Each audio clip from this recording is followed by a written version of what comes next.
Alors bonjour à tous, la minute de l'info, enfin les 5 minutes de l'info exactement. Donc c'est parti, aujourd'hui on va parler des banques. Les banques, ça nous intéresse tous parce que on a tous des dettes, on paye tous des crédits, tous des emprunts, bref on est tous endettés jusqu'au cou et on paye tous des intérêts surtout, hein, ça par contre on paye beaucoup d'intérêts. Alors on va faire un petit récap. Alors il fut un temps où la banque, l'État français, et c'est pas un temps très loin hein, quand même dont je vous parle, on pouvait donc emprunter à la Banque de France à l'époque, on pouvait emprunter avec un taux zéro. Et puis il y a une loi qui est sortie le 3 janvier 1973. Ah oui, parce qu'ils font des lois sans nous demander, ils nous font des lois, oui, oui. Et cette loi, en fait, impose, c'est devenu imposé, que l'on emprunte dorénavant la France à des banques privées avec des taux d'intérêt. Intérêt pour qui ça? Alors c'est Monsieur Vorstmer, j'ai du mal à le prononcer, hein, qui était directeur de la Banque de France à l'époque, de 1969 à 1974.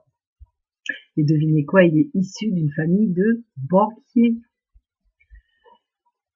Et à l'époque aussi, il y a Monsieur Giscard d'Estaing. Monsieur Giscard d'Estaing, qui est donc le ministre des Finances, sous la présidence de Monsieur Georges Pompidou. Monsieur Georges Pompidou, lui-même, tenez-vous bien, ancien directeur de la banque Rothschild, quand même. C'est pas rien, hein. C'est du lourd.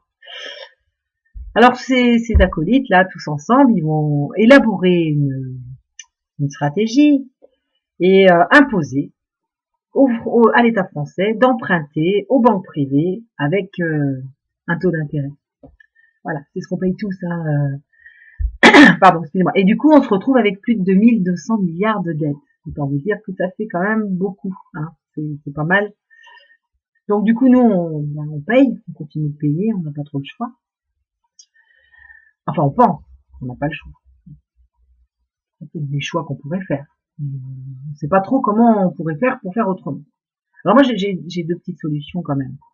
À la banque, on a tous de l'argent, hein, on essaye d'en avoir. C'est pas facile, hein, c'est pas évident. On essaie d'avoir de l'argent, alors on paye nos impôts on s'appelle par virement bancaire. Enfin, il y a plein de choses qu'on paye par virement bancaire. Mais par contre, quand vous allez faire vos courses, quand vous allez chercher de l'essence, du gasoil, payez en espèces. Retirez les espèces, retirons nos espèces. Parce que c'est ça qui va lui mettre à genoux. C'est que quand il y aura plus d'argent sur les comptes, sauf pour payer malheureusement nos taux d'intérêt, eh bien, il n'y aura plus beaucoup d'argent qui pourra circuler. Ça va être un petit peu plus compliqué pour eux.